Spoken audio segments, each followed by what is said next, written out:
Hello friends, hello EV mechanic channel को subscribe कीजिए e rickshaw और ई बाइक से रिलेटेड रिपेयरिंग वीडियोस देखने के लिए। हेलो फ्रेंड्स, मैं Mohammad Quddus Multitech e vehicle lab में आपका बहुत बहुत स्वागत है। दोस्तों, आज हमारे पास एक ई व्हीकल का कंट्रोलर आया है, एडवांस कंट्रोलर। तो इस एडवांस कंट्रोलर के मुख्य सेक्शन कहाँ कहाँ है और उसके नाम क्या है, काम क्या है, उसको कैसे चेक करते हैं, ये सारी जानकारी इस वीडियो में देने जा रहा हूँ। तो आइए हम लोग इसको समझने की कोशिश करेंगे और हमने समय बचाने के लिए इसको पहले से ही खोल रखा है जिससे समय बच सके और आपको ज़्यादा से ज़्यादा जानकारी मिल सके। दोस्तों, पहले मैं इसे ओपन कर लेता हूँ। पहले से मैंने इसको खोल रखा है और इसको ओपन कर रहा हूँ। जैसा कि आप इसमें देख रहे हैं, एक बोर्ड लगा हुआ है जिसे कंट्रोलर का बोर्ड कहते हैं और इसे मैंने बाहर निकाल लिया। तो सबसे पहले हम लोग इस बोर्ड में लगे मुख्य कंपोनेंट के नाम क्या है और कौन सा सेक्शन है, ये जानने की कोशिश करेंगे। तो जैसा कि ये कंप्लीट बोर्ड है, तो इस कंप्लीट बोर्ड के अंदर मेन कंपोनेंट्स कौन हैं? तो देखिए, ये 3 चैनल का बना होता है और 3 चैनल हम इसलिए कहते हैं, या 3 फेज के लिए भी कहते हैं, या तो 3 चैनल कह सकते हैं या 3 फेज कह सकते हैं, क्योंकि यहाँ पे BLDC मोटर का कनेक्टर है जो कि 3 फेज का होता है या 3 चैनल का होता है, इसलिए हम 3 फेज का BLDC मोटर कंट्रोलर कहते हैं।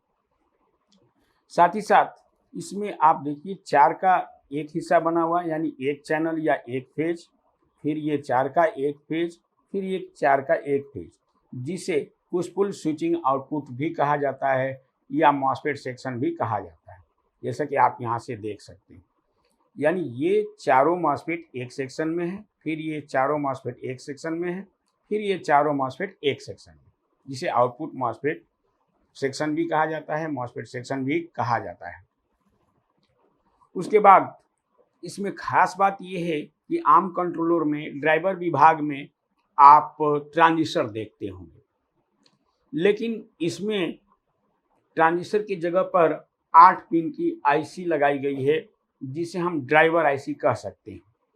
जैसा कि आप यहाँ पे देख रहे हैं, एक ये जो 8 पिन की IC है, ये वाली 8 पिन की IC है जो ड्राइवर है, ड्राइवर IC, फिर एक ये ड्राइवर IC और फिर एक इसके अंदर बंद है। अगर आप इसके अंदर बंद है, शायद वो दिखे नहीं आपको, लेकिन इसके नीचे आपको दिखाई देगा। तो ये 3 ड्राइवर हैं। ये तीनों ड्राइवर किस लिए बने हैं? यानी ये ड्राइवर इस मॉसफेट को ऑपरेट करता है और ये ड्राइवर IC इस मॉसफेट को ऑपरेट करता है, और जो इसके अंदर है वो इस मॉसफेट को ऑपरेट करता है। ये 8 पिन का ड्राइवर IC कहलाता है। उसके बाद हम चलते हैं, ये जो कंट्रोलर IC आप देख रहे हैं, ये कंट्रोलर IC यानी मेन कंट्रोलर IC या MCU भी कहा जाता है। और साथ ही साथ इस MCU को सप्लाई प्रोवाइड करता है कि 78L05, जो कि एक रेगुलेटर IC है, जो यहाँ पे MCU को यानी इस कंट्रोलर को सप्लाई प्रोवाइड करता है। ये 78L05, इससे 5 वोल्ट निकल करके इस IC में दी जाती है और 14 वोल्ट की सप्लाई भी बनाई जाती है। तो 14 वोल्ट वाला सर्किट कहाँ है दोस्तों, देखते हैं। जैसा कि आप ये देख रहे हैं, ये ट्रांसफार्मर बेस 14 वोल्ट का सर्किट बनाया गया है जो 48 वोल्ट लेता है और 48 वोल्ट से 14 वोल्ट में कन्वर्ट कर देता है। ये कैसे होता है, इसका भी वीडियो अपलोड है, आप देख सकते हैं।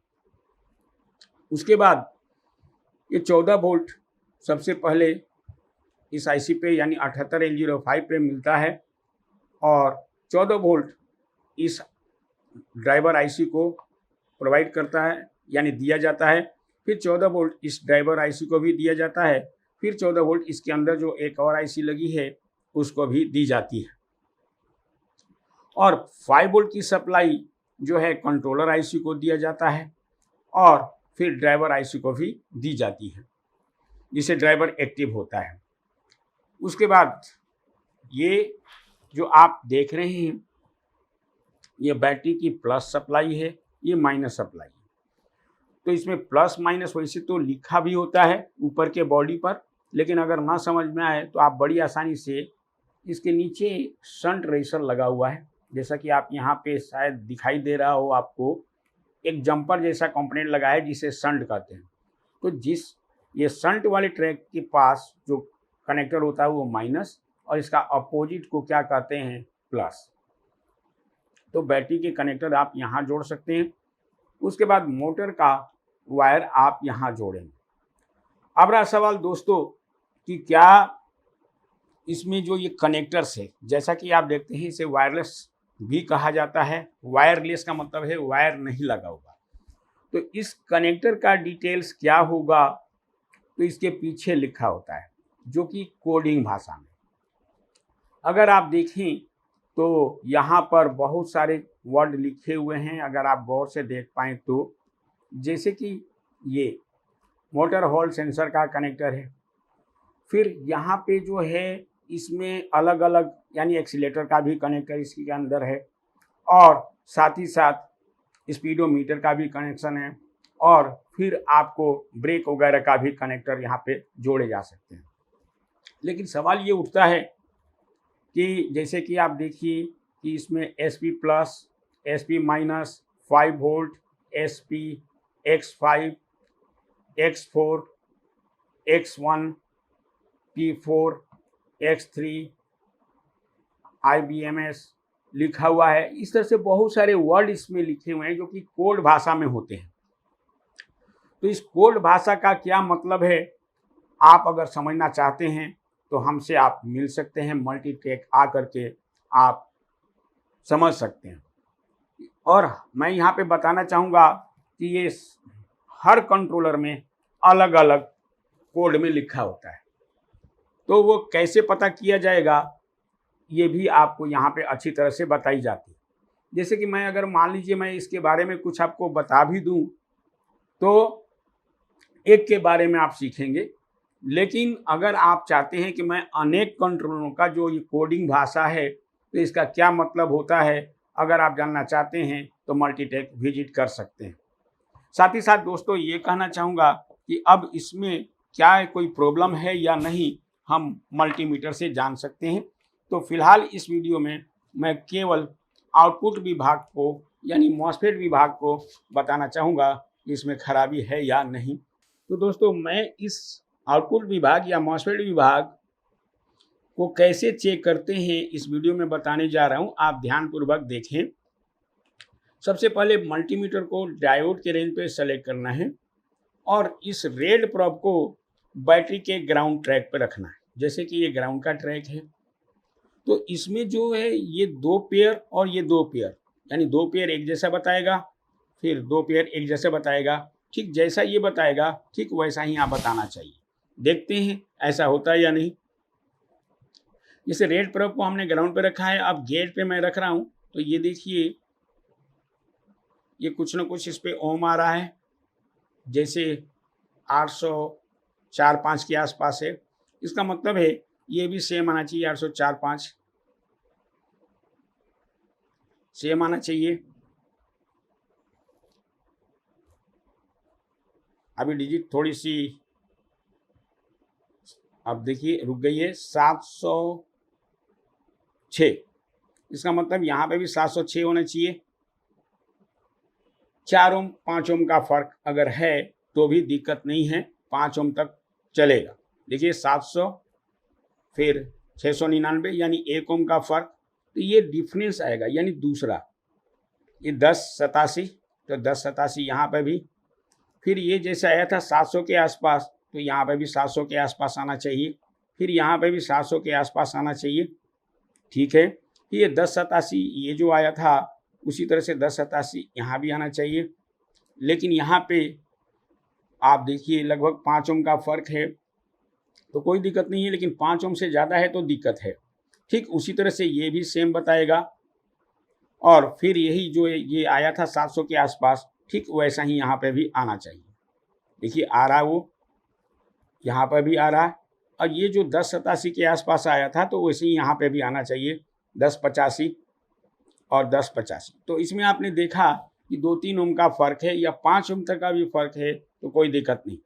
ठीक उसी तरह से इसका ड्रेन का भी इम्पीडेंस, क्योंकि ये एक साथ जुड़ा हुआ है तो मैं यहाँ पे ले सकता हूँ, जो इसका आएगा वही इसका भी आना चाहिए, यानी 494 है तो यहाँ भी 494 आएगा, जिसमें अगर 3-4 ओम 5 ओम तक अंतर है तो उसको सही माना जाता है। देखिए ये लगभग सेम आ रहा है, और ठीक उसी तरह से यहाँ पे भी, जो कि मोटर के वायर से कनेक्टेड होता है। तो दोस्तों मैंने इस वीडियो में आपको आउटपुट विभाग कैसे चेक करते हैं और इसमें जो ड्राइवर विभाग है वो डिफरेंट था, इसके बारे में बताया। साथ ही साथ इसमें से मेन सेक्शन कैसे पहचानेंगे ये बताने की कोशिश की है। लेकिन सबसे बड़ा सवाल ये उठता है कि जो ये वायरलेस का जो कनेक्टर है, तो कनेक्टर का डिटेल्स क्या होगा, ये हम कैसे जानेंगे।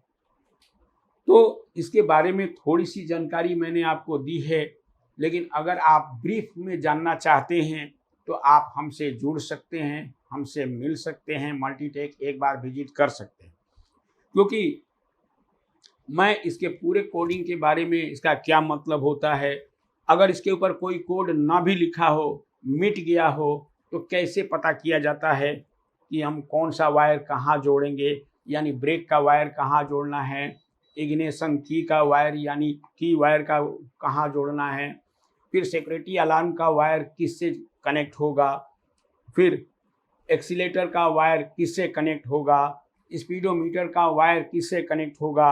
अगर आप कोड को नहीं समझ पा रहे हैं तो भी बड़ी आसानी के साथ हम उसको बताते हैं, क्योंकि इसमें सारा खेल होता है कि आपके पास अनुभव कितना है। तो मैं एक चीज़ और कहना चाहूँगा कि आप कहीं पर भी आप सीखना चाहते हैं, कहीं भी अगर आप सीखना चाहते हैं तो सामने वाले के पास, यानी जिससे आप सीखना चाहते हैं उसके पास एक्सपीरियंस कैसा है, वो कितने सालों से जुड़ा है इन लाइनों से, इलेक्ट्रॉनिक्स लाइनों से, इसका भी ध्यान रखना पड़ता है। साथ ही साथ जहाँ पर भी आप पढ़ रहे हों या पढ़ना चाहते हों वहाँ का इंफ्रास्ट्रक्चर क्या है, कितने साल पुराना वो इंस्टीट्यूट है या जो सिखाने वाला है कितने दिनों तक से सिखाता है, इसकी पूरी जानकारी आपको रखनी चाहिए।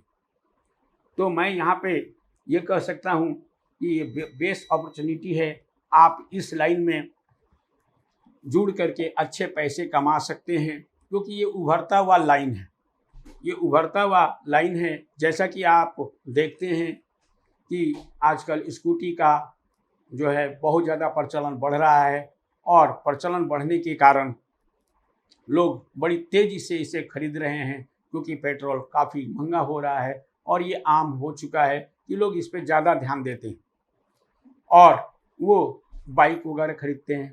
जब वो ख़राब होगा तो जाहिर सी बात है वो आपके पास आएगा। तो इसके लिए आपको ई बाइक का या ई व्हीकल या ई रिक्शा से संबंधित, चाहे कंट्रोलर या चार्जर या वायरिंग या मोटर के वाइंडिंग के बारे में जानना है तो एक बार मल्टीटेक जरूर ज्वाइन करें। तो दोस्तों साथ में ये भी कहना चाहूँगा कि हमारा वीडियो कैसा लगता है आप मुझे ज़रूर बताएंगे, और कोई नया वीडियो अगर आप देखना चाहते हैं तो इसके बारे में भी आप बताएं। थैंक यू वेरी मच दोस्तों।